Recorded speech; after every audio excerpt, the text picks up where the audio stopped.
Sa ibang balita, hindi pa rin lumalantad si Denise Cornejo, isa sa mga akusado sa serious illegal detention case na inihain ng aktor si Vong Navarro. Bukod sa NBI, hinihikayat na rin siyang sumuko ng mga kaanak niya.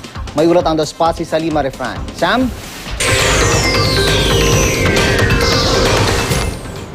June mismong mga mahal sa buhay na nga ni Denise Cornejo ang nakikiusap sa kanya na isuko na ang sarili sa mga otoridad. Ang lolo ni Denise, si Rod Cornejo, eksklusibo na kausap ng GMA News. Nagsusumamo siya sa apo na harapin ang kasong serious illegal detention na inihain laban sa kanya ng aktor na si Vong Navarro. Batid daw ng nakatatandang Cornejo na nagsasabi si Denise ng totoo na ginahasa siya ni Navarro. Pero sa punto daw na ito, mas makububuti ng sumuko na siya sa mga otoridad. Ayon kay Cornejo, nagkikipag-ugnayan pa rin sa kanyang dalaga pero hindi raw nito sinasabi kung nasaan siya.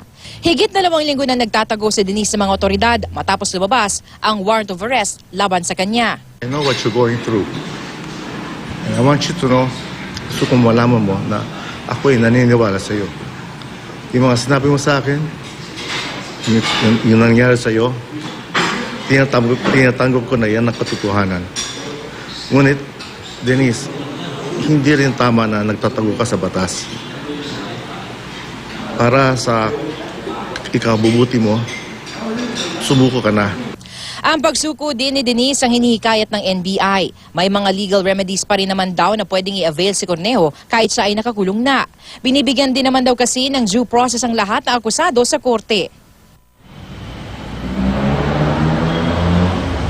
Samantala, June ay nananatili pa rin dito nga sa NBI detention facility ang iba pa mga akusado na sina Cedric Lee at Zimmer Ra. Sa Martes, nakatakda ang hearing para sa petition for bail ng dalawa sa Taguig RTC. At yan muna ang latest mula nga dito sa NBI sa Maynila. June? Maraming salamat, Salima Refran.